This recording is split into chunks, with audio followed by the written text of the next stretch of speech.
Well, ladies and gents, this is Geography Now, Australia. Australia was, I think, at least modern day Australia was founded in 18th century by British. Lots of people have this misconception that it was just made of all convicts, but that's not the case. The lots of free settlers went there to colonize it, and they just did this thing where they, saved lots of convicts there to help out the free people that was sent there. So it was about 20% or so. There was the convicts. People have this misconception. They just basically people just rounded up all the convicts and shipped to Australia, and that's what the Australia is. That's not the thing. There were very few of the convicts, and lots of free settlers also went there, but convicts were just sent there to help around. Obviously, Australia was already inhabited by natives way before that. Modern day Australia and all the European colonization happened in 18th century. But what the surreal thing about Australia is it was untouched by the outside world for so long. It was just natives there, but untouched by the outside world so long that almost all animals are completely different from all other animals from the planet. It's just surreal. It just shows how evolution can work its trick. Because just in our own planet, just certain parts of the area which is untouched have completely different species there. It's just ridiculous when you see it. Also, there is a fence in the Australia which is one of the longest, if not the longest fence in the world that's supposed to keep out some animals. I saw it some video, like it's ridiculous. What's the name of the animal? I don't know, but it's to keep out that animal that was ruining all the farm and things like that. So it was a massive long fence. That's just surreal to think about. They built that massive of a fence. All right, everybody, let's just all get it off of our chests. Koalas and kangaroos, boomerangs, didgeridoos, Sydney, Melbourne, Uluru, crocodiles, cockatoos, everything that will kill you, shrimp on Barbies, that's not true, that Vegemite stuff that tastes like poo, coral reefs and platypuses, platypi, what's the plural of platypus? All right, now let's actually learn about the freaking country. It's time to learn geography. Now! Hey everybody, I'm your host Paul Barbado. Today's gonna be Australia. You know the drill, let's dissect the flag.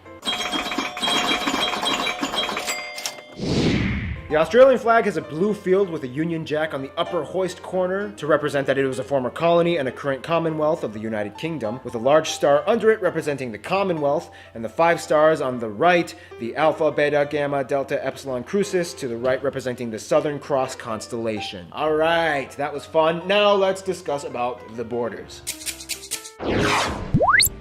Now, obviously, as an island nation, or rather large one, but still an island, Australia doesn't have any borders with Australia is a continent. Can you call a continent an island? Huh. any other nations, but that doesn't mean that Australia doesn't have some rather intriguing parameters. The country divides itself up in a rather intriguing way. Like the US, Australia has states, not provinces. There is a difference. 6 of them, and each one kind of has their own little flair and quirks, like Tasmania, known for being crazy. Where things get a little interesting, though, are the territories. Australia has 3 domestic internal territories and 6 overseas territories. Technically 7 if you include the Australian Antarctic Territory, even though the Antarctic Treaty kind of bans anybody from claiming Antarctic soil as their own, which we will find out in future episodes that a lot of countries do a wonderful job at ignoring. The 3 internal territories are Northern Territory, Capital Territory, which is basically just the capital city of Canberra and some extra space around it, and the confusing little tyke Jervis Bay Territory. Jervis Bay was bought and developed to give the inland capital Canberra access to the sea, and eventually Jervis Bay split from the capital. However, it's still counted as part of the capital. I don't get it. Isn't Sydney capital?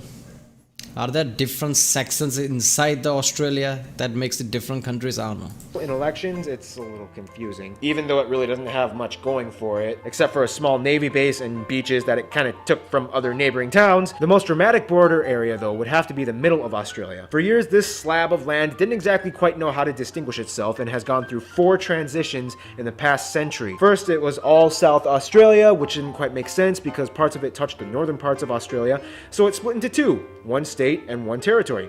Then for 4 years, it became South Australia and 2 territories, the new one being called Central Australian Territory. Then finally it changed its mind and went back to being Northern Territory. Central Australia is kind of like your girlfriend at a restaurant. What do you want?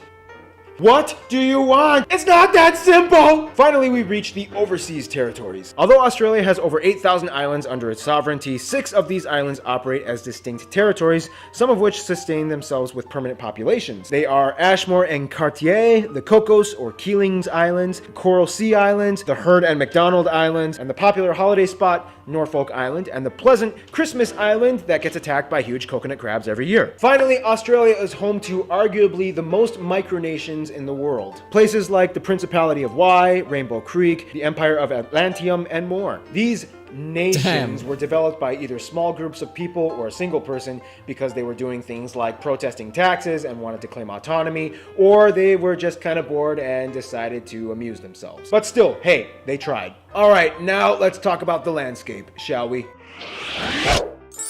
I guess Australia is so big and lots of far is so empty that Australian government is like, fine, you want to call it a nation, we don't care.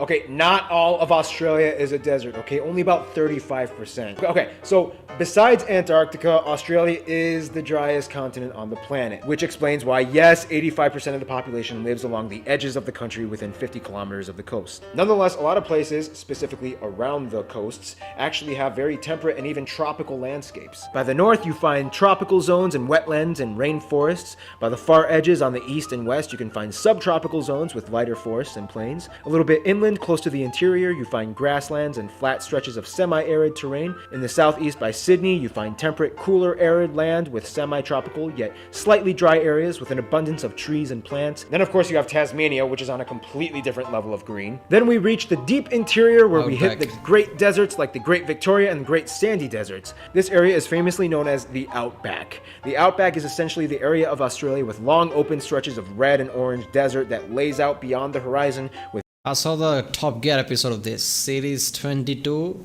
episode 2 I think. Damn, it's sad that I know that, but still. So yeah, this is, I saw that it's ridiculously big, man, the Outback, and the farms too. The farm stretches for tons of extremely long distances, it's just ridiculous. They travel by helicopters, like damn. With few sparse populations of people that can be found anywhere. It has a dry, rocky, rugged terrain that everybody assumes is teeming with a variety of poisonous insects and reptiles, and, well, I mean, it kind of is, but still, there's more to it than just that. Oh, and don't forget Lake Hillier, that strange lake that is mysteriously naturally pink for some strange reason that baffles scientists. Now, if there's one thing that really epitomizes Australia, it would have to be its world-renowned beaches and coasts. People flock from all over the world just to enjoy the beautiful, pristine atmosphere of a real, authentic Australian beach. Just remember to put on your sunscreen though. Australians actually kind of have a joke where they can tell who the ignorant tourists are. It's usually the ones who think they'll be totally fine sitting out in the sun for more than 20 minutes. Skin cancer rates are actually exceptionally high in Australia, and the population has acknowledged the precautions that they need to take. Now we all Not just because of that, it's because Australia's ozone layer is about 10% depleted. It's going down, but it's 10%. It's healing slowly. But it's has a massive hole in its ozone layer. That's why it's the skin cancer are really high there. We all know that Australia is home to some of the most unique and curiously distinct animal species in the world not found anywhere else. However, Australia is also known as the home of many feral species. Australia has over 50 invasive species that were brought over to the land from areas mostly in Europe, and over the course of nearly 1.5 centuries have bred and spread like wildfire all over the country. Animals like the European rabbit, red fox, water buffaloes, goats, pigs, even camels, and worst of all, the famous cane toad. They've all gone wild and have cost the Australian government billions of dollars in environmental damages and maintenance. Yeah, I don't really know how to transition into the demographics from this part, so... That is what I was thinking. You can't just bring in species like that. It will cause a lots of environmental damage. Here's demographics. Today, Australia has a population of about 23 million people. Now, to many outsiders, Australia is kind of known as the place where the British sent their prisoners. First of all, that's rude. Second of all, that's only, kind of half true. Yes, during the early years of Australia's colonization from the UK, droves of convicts were sent to penal colonies in Botany Bay, which is now in present-day Sydney. Over 165,000 convicts, about 25,000 of which were women, were sent over the course of 80 years. Although the British weren't the first ones to discover Australia, it was actually the Dutch. As they came, they named the land New Holland and the adjacent island next door New Zealand after the province of Zeeland in the Netherlands. I had no idea. I thought it was a British came there first, huh?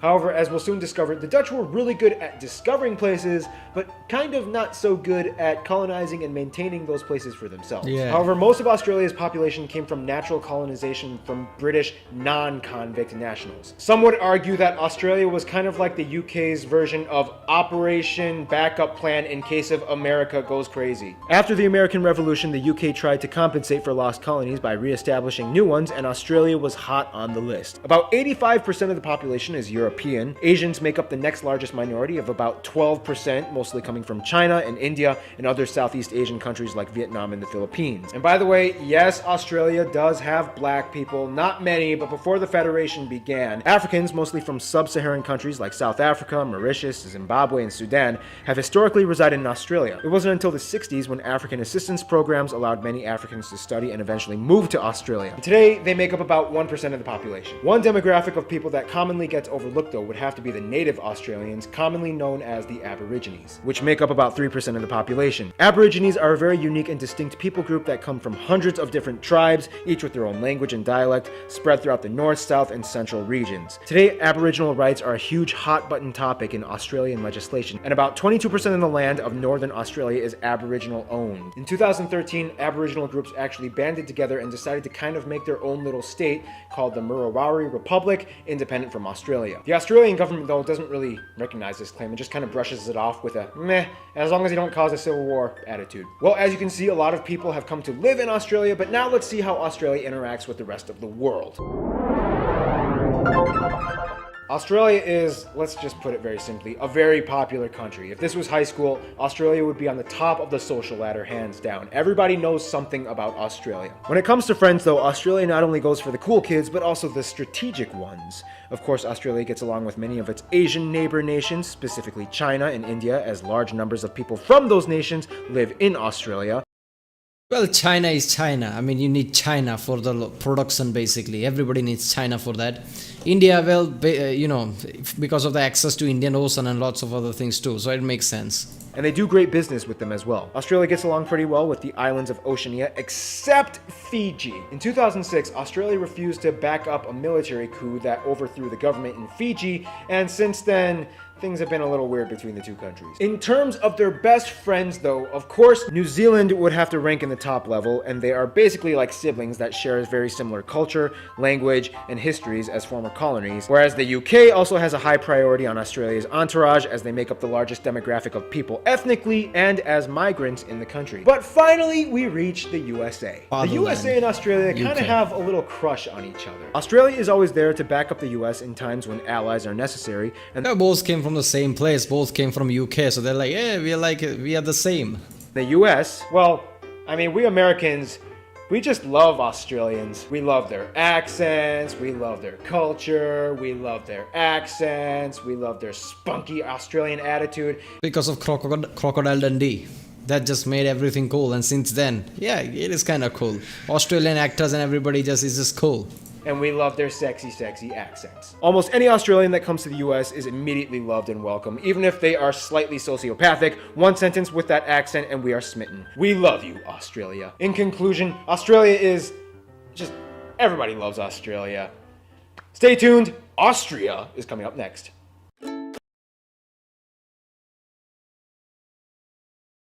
The video was kind of a short. He could have stretched it out a bit, talking about landmarks and things like that.